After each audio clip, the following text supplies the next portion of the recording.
Hello and welcome back to the Concept Checkup. The point of Concept Checkup is to dive into the Warframe forums or other source, look for a community-made Warframe concept, and talk about it. For the purpose of Concept Checkup, I will use my custom-built evaluating method known as AS. Without further ado, let's begin the checkup. For today's checkup we have Zauron, the Predator Warframe. Zauron was created by Necrosy on the Warframe forums, and is designed to be a combination of a tank and a bruiser.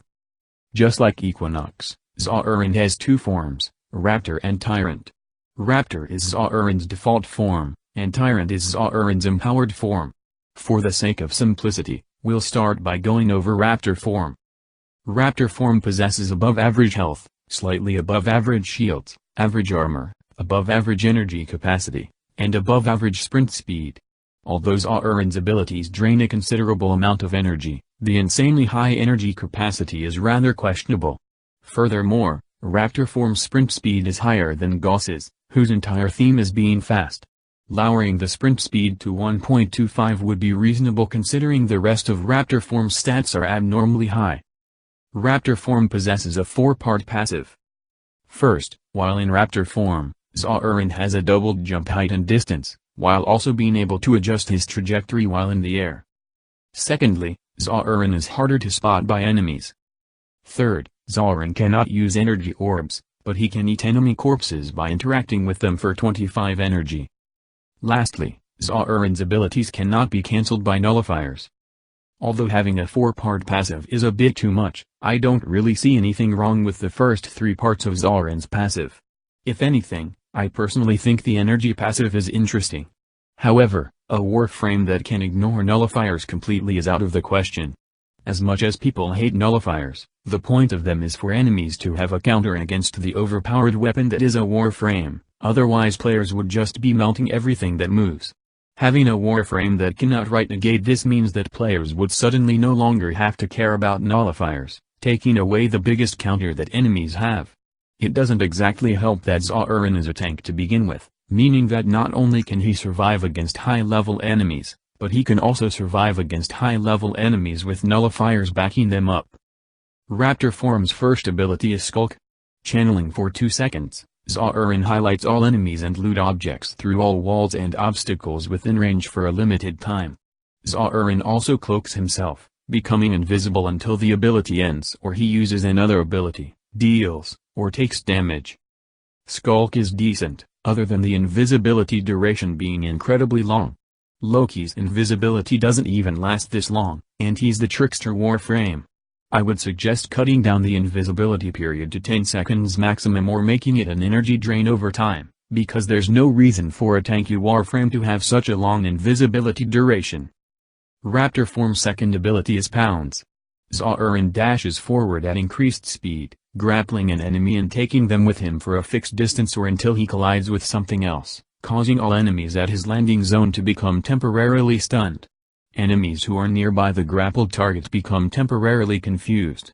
Upon landing, Zauron damages his grappled target, ignoring armor and dealing maximum health damage per second, while also gaining half his dealt damage as gained energy.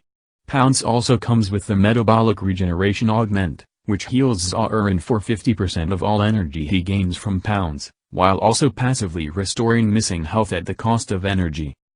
Okay, there's a lot to cover here. Although I understand that this ability is intended to be used both for movement and as Zauron's primary method of gaining energy, there's a lot of parts to it that seem tacked on for no real reason. For one, while it's fine that Zauron can stun enemies upon landing after grappling an enemy, forcing enemies to become confused just because they happen to be nearby your grappled target doesn't make sense, nor does it really fit. Furthermore, being able to deal 30% maximum health damage and ignore armor is way too powerful for a second ability, especially an ability that only costs 25 energy to cast. It doesn't matter if it's a single target cast, considering that this ability gives you distance, CCs enemies at the start and end of the ability cast, and for whatever reason it's silent. I absolutely do not agree with the second ability that's already overloaded as it is having the ability to deal max health damage and ignore armor. One or the other, not both. Lastly, Metabolic Regeneration seems like a double-edged sword. And I really don't think that's a good idea for an augment. While the health regeneration seems alright, being under the risk of potentially constantly bleeding out energy just to stay healed seems to be not worth it, especially considering that Zauron can just heal himself in Tyrant form. Raptor form's third ability is Crow. During a 3-second channel, all enemies within 10 meters become stunned, while all enemies within 5 meters become stunned and permanently deaf. Crow also comes with the Primal Frenzy augment, which grants all nearby teammates an attack speed buff. Crow is a pretty self-explanatory CC ability.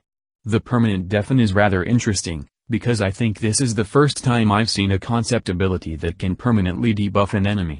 I'm not against it, I just think it's intriguing that enemies can become potentially deafened until death if they're too close when Crow is cast. Regarding Primal Frenzy, why can't the attack speed buff just be part of the ability by default? If anything, Primal Frenzy is just a weaker version of Valkyrie's War Cry. Considering that Primal Frenzy demands a mod slot in exchange for only a 30% attack speed buff, I would say that the 30% attack speed buff needs to be part of Crow by default, or it should be buffed to where it's worth sacrificing a mod slot. Raptor form's fourth ability is Tyrant. Once Zauron has consumed enough, he can activate Tyrant to transform into his Tyrant form. Tyrant comes with the Apex Predator augment, which forces enemies nearby Zauron to become terrified, temporarily losing the ability to move while also suffering reduced accuracy and attack speed while he is in their field of vision. Again, this is just like Crow. The base ability is fine, but it doesn't do much, so why not just make the augment be part of the base ability by default? Although I understand that Zauron's fourth ability is what allows him to transform into his more powerful form, having that ability only be a transformation power seems rather underwhelming. If Apex Predator were toned down a little but made part of Tyrant by default, it would pack a lot more oomph, if you ask me. Now we can go over Zauron's secondary form, Tyrant.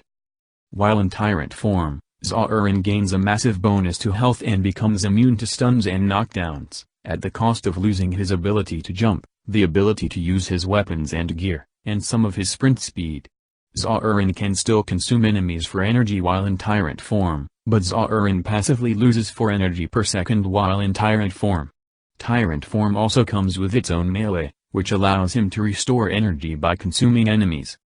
Simply put, Tyrant form is the very slow but very durable alteration of Zauron, befitting of a real tank. As I said earlier, even though Tyrant form drains 4 energy per second, I don't think that's an excuse to give Zauron 600 base energy capacity, considering that primed flow exists. Zauron can ignore nullifier bubbles, and his abilities allow him to restore energy by simply eating enemies. Tyrant form's first ability is Tyrant Stomp. Upon activation, Zauron damages, stuns, and ragdolls all enemies within a 25 meters radius. Tyrant Stomp has no cooldown, meaning it can be used back-to-back. Under normal circumstances I would call this ability a little too strong, considering it can be used repeatedly, it has a large range, and it stuns all enemies it affects. However, this is in Tyrant form, meaning Zauron has to get close to enemies first to even make this useful. Kind of interesting how an ability gets balanced out by a Warframe's slow movement. Tyrant form's second ability is Stampede. While draining energy per second, Tyrant runs forward at high speed, dealing damage to all enemies he runs into, while also stunning any enemies that are ragdolled. Tyrant's speed increases over time, up to a cap of 200%. Stampede does not stop until Zauron hits a wall, hits a large enemy, or until the ability is cancelled. Stampede is essentially the continuous version of Raptor form's Pounce, except it's faster and focuses more on crowd control rather than restoring energy. Not much to say here. Tyrant form's third ability is Broadcast. Tyrant lets out a very loud roar, granting a damage and move speed buff to all nearby allies while also terrifying all enemies within range. Considering that Broadcast affects all enemies who hear it, I'm going to assume that it has a range greater than 40 meters. In that case, I would say Broadcast is fine, even with such a large range, only because it's balanced out by a 20-second cooldown. However, Broadcast is kind of redundant, because Raptor form's third ability permanently deafens all enemies who are close enough to Zauron when it's cast, meaning that they become immune to Tyrant form's third ability. This is the first time I've seen a Warframe ability negate another ability of the same Warframe, and that's both amusing and ridiculous. Tyrant Form's fourth ability is Raptor. Zauron transforms back into Raptor form, but for the next 10 seconds, the cost of returning to Tyrant form is reduced by half. Pretty simple return to form power. I don't really have anything to say here. Regardless, here are Zauron's scores. I find it kind of interesting that Zauron appears to borrow the idea of consuming enemies from Grendel, even though he hasn't been released yet. On top of that, Zauron's kit appears to be heavily skewed, considering that his passive, second, and first ability for Raptor form are kind of overloaded, meanwhile the rest of his kit is relatively underwhelming. For my personal thoughts, while I really do enjoy the idea of a Warframe with dual forms that is not Equinox, I would say without a doubt that Zauron is both overpowered and underpowered, which is amusing in my opinion. There's nothing bad about being a super tank that can constantly gain energy, but when you have multiple effects shoved into a single ability or aspect of a Warframe, that's where you go from Warframe concept to balancing nightmare. Seeing a Warframe be unable to pick up energy orbs and instead be able to consume enemies for energy is an odd but good idea, if you ask me. However, this iteration of that idea needs to be revised, buffed a bit, and nerfed a lot. The operative word in that sentence is nerfed. Thank you for watching.